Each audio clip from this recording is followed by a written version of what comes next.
Whew, that one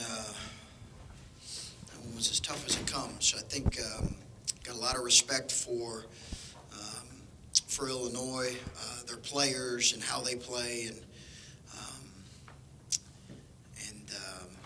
I just think they've got a talented, athletic bunch, and obviously Brad has them playing exceptionally hard, and together they're playing really well.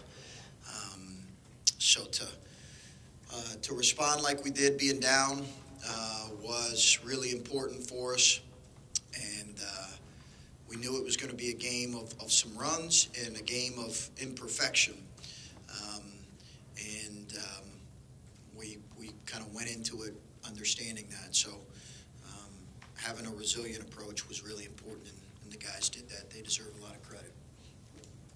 Chris, with no Cam, you kind of look like the type of game a lot of us thought starting the season you would need. Keita with a lot of points. Losing him, what does that do?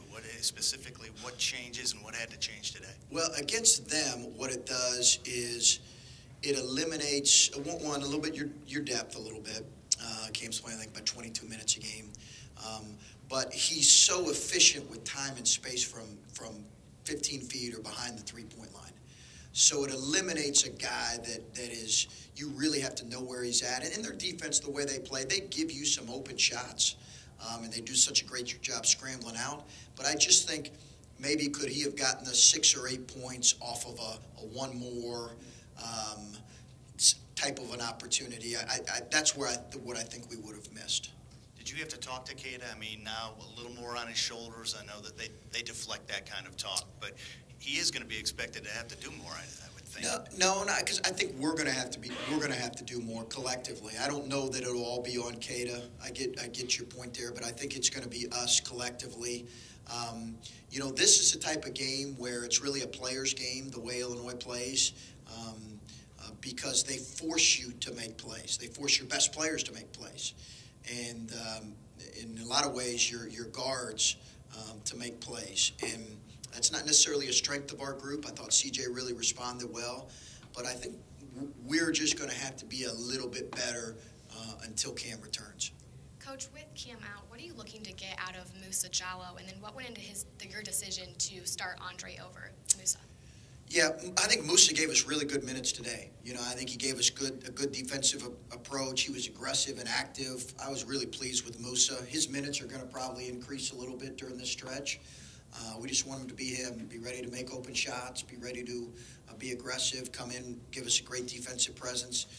In terms of who we started, I don't know that we're set that it's always going to be Andre. But we felt like we wanted another ball handler to come off the bench, and that's why we wanted to bring Dockich off the bench, just because we knew it would be hard for JT and CJ to be the only primary ball handlers. So, and I thought Andre did a really nice job, particularly defensively late. He was great. Chris, you guys had 15 turnovers, I think it was, but you said you knew this would be kind of an imperfect game. Is there a number you come in with that's like allowable when you're playing a team that turns you over as much as Illinois does? Well, certainly more than what you typically have because of the way they play, and it's it can be feast or famine at times, but they certainly turned us over. And I think our turnovers that led pick six type turnovers, our turnovers that led the scores were the really critical ones. I didn't come in necessarily with a number. I thought if we could keep it 12 or 13, I would be pleased. We had a few more that were probably ones that were within our control where we have to be better. We've had too many here lately, and we've got to improve in that area, and I've got to make sure we improve in that area. The bulk of them, though, seem to come in the first 10 minutes of the first half. Yeah. I think only 5 of them were in the second half. Just what settled you guys down? Was it the defensive effort fueling the offense, or just why did the turnover numbers start to come down a little bit? I think that was a big part of it, is our defense got better. But I think the way they play, and we talked about as a coaching staff going into it, it takes a little time because there's very few teams in the country that play like this, okay, defensively. So it takes you a little bit of time to get a feel for it and to understand how, you go into it with the game plan, you talk about the pressure, we prepared for 3 days for it, and then you see it with their athleticism, and it's different. And I think getting a feel for it was as much a comfort level was probably as important as anything. Starting alongside Andre, did you feel like C.J. Jackson kind of took a lot of the responsibility, especially in the backcourt, and kind of that explained his kind of struggles today? Well, I just think how much they ask this game forces you to do at the point guard spot. It can wear you out, and I think there was some fatigue associated with some of his missed shots as much as anything. And do you feel like his struggles today kind of the reason behind him was the way that Illinois played, or was it just personally just an off day for him? I think I give more credit to Illinois than I do. I thought his response there when he had struggled to make some shots and then he made some free throws late, made some plays and finished at the basket. That's a real step for CJ because we all know he can get down on himself. And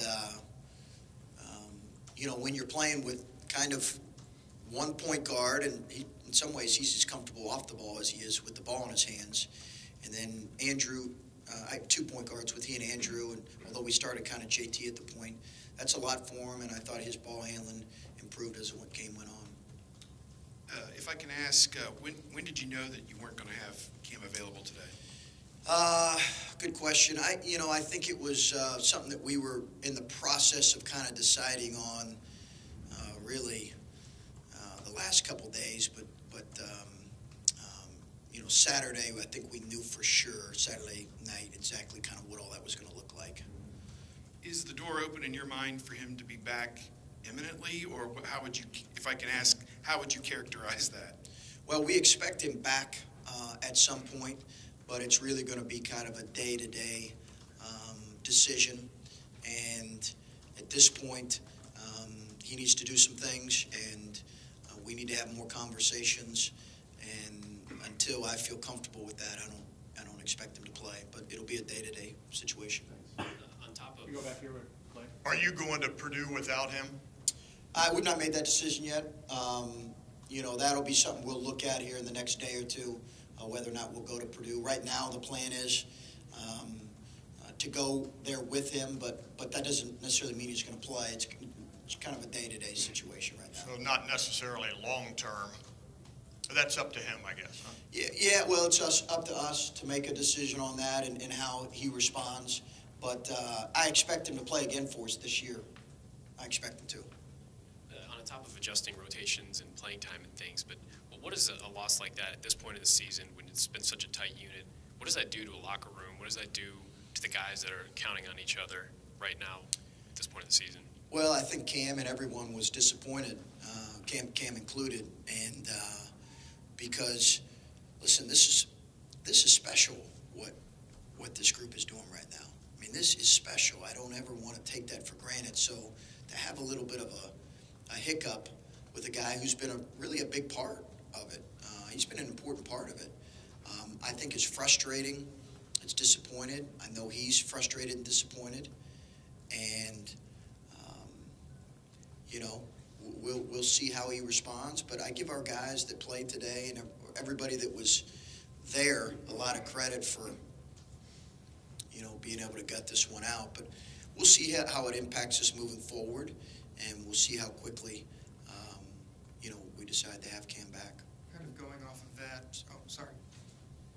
Well, different topic slightly, but when Keita hit the three to tie the game late, the ball movement on that possession, is that kind of what you've been hoping to see all game? There were like 3 passes that they almost got, and it leads to a Keita 3. What did you like about that possession and how that finished, obviously? I love the ball movement. I know the play you're talking about. I can't remember how it all got to him, but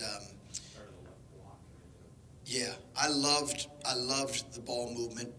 The deal with this game is they don't let you pass the ball. So it's really unique because you'd like to be able to. Coaches will say, "Hey, swing the ball, move it from side to side. Let's get multiple ball reversals." You're not doing that against this defense. As much as we'd like to, if we went in there saying that, it'd have been like pick 6. So in this game, you can take advantage at times of them overplaying. But that was a possession where I think they went for a couple picks, and we were able to make the right play and pass to the open man. And if I could say this here, because I haven't probably said this as much as I needed to or wanted to this year, but Buckeye Nation was unbelievable tonight. Goodness gracious. Buckeye Nation was unbelievable. And we've got 2 more home games, and hopefully we'll continue this. You know, I can't tell you how many times I've heard this is a fun team to watch. Hopefully we've earned that at this point in the season. It's deep into the season right now, so like people saying, well, let's see how they do. You know, like that's not an excuse anymore. So they were incredible. The energy they brought, unbelievable. It was an unbelievable environment. Coach, you've had a couple of games this year where it's been a slow start. Tonight you get down by 15. Kata was in here earlier saying how they remain confident no matter what they're down by. But what about you personally? I mean, what is that like to see a veteran group never lose confidence when they go down early? And what are you thinking going when you're down 15 at the drop of a hat like that? I'm not the most confident guy at that point. I do recognize that it's a long game and that there's when you've watched Illinois play, there has been runs that they do a great job making on teams, and then the way they play, it can lead the runs on both ends.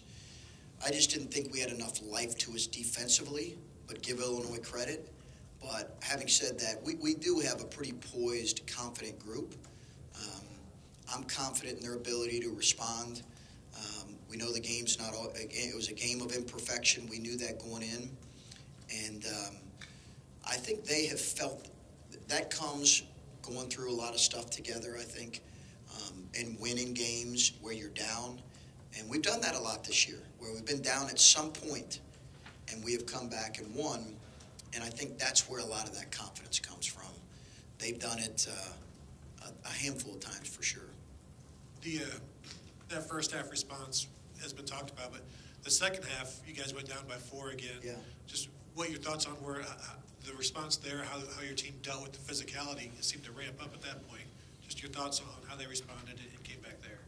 Well, I don't think this is always an easiest game to officiate. So I knew it was going to be, because of how physical both teams are.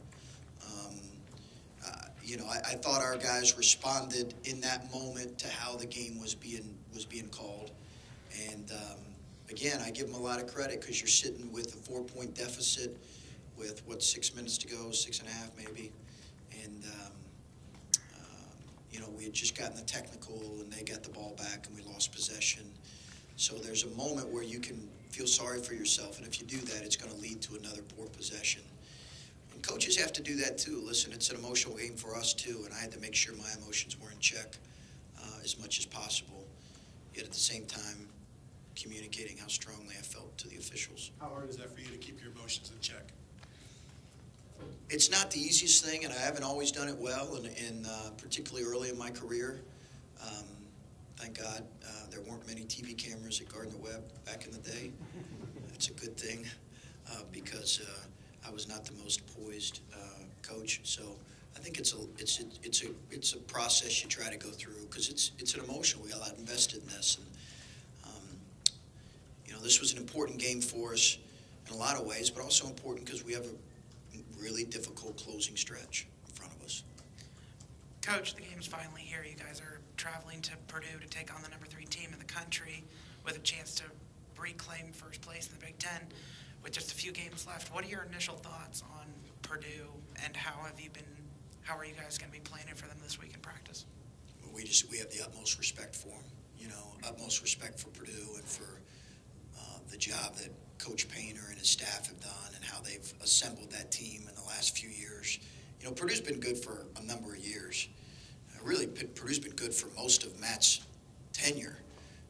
Let's be honest. I mean, he deserves a ton of credit for how consistently good they've been. I think they're clearly a Final Four, a team that can reach a Final Four and win a national championship. They're just built and put together that well, and they play that well together, and they have very few weaknesses that you can identify.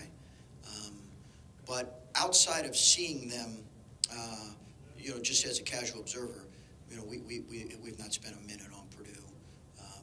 We'll dig into them while you guys are watching the Eagles versus the Patriots tonight. And then this team has obviously struggled here getting off to better starts outside of the Indiana game. What has to change here in the next couple of days, before you take on the number 3 team in the country that doesn't really allow teams to get back into games when they fall down? Yeah, no, I think we've had some slow starts, but I give the other team credit for that. We've also had we had a fast start against Indiana, so I get what you're saying. I just think it's we'll continue to talk to our guys about it and make sure they understand the importance of getting off to a quicker start. But we did that against Indiana, not so much against these guys. These guys deserve a lot of credit for it. That's what I would say. 2 more on that side. Chris, three-point production was down again, but you guys are still managing to win. Is that how concerned are you? I think that's where Andrew will make open threes. It's interesting when you look at Illinois' defensive numbers because their three-point, especially in league play, their three-point defense is pretty good. And I think a lot of it is because they make you play in such a frenetic way on offense. You're just a little more rushed into some of your shots. And so that didn't totally surprise me. But we had some open looks that we missed that I think we will make consistently. Cam's absent hurt that. I would think in this game he's probably going to get 2 or 3 more threes. Maybe he's going to make 2 of them. So maybe you're looking at 5 for, 17 or 18. But as long as they're good ones, I feel really confident that, it's not like we're an incredible shooting team, but we can make open threes, and I believe we will. We'll keep working on it. Chris, what happened with Cam is kind of some of those type of things have happened over the last year or 2. Yeah. You have said this season that things have gelled, things have come more quickly, that you've been surprised by it. Mm-hmm. So when something like this happens, what are you thinking? I mean, is this a good test to see, here we go again? Or what was your mindset, and are you going forward even now with that? Yeah, it wasn't here we go again because we haven't had a ton of those types of issues, but it was a disappointment because not only are you disappointed in Cam, you're disappointed for Cam because he's only got a few games left. And again, this is such a special thing that we're doing here,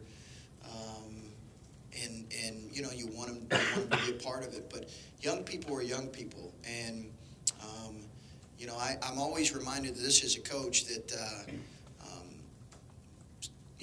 I didn't always have my finest moments when I was 18 to 22 years old, and that's the reality. Many of you in here could say the same thing. I mean, I don't know where you went to school, but you know what I'm saying. So I just think there is some grace, but there also is some consequences.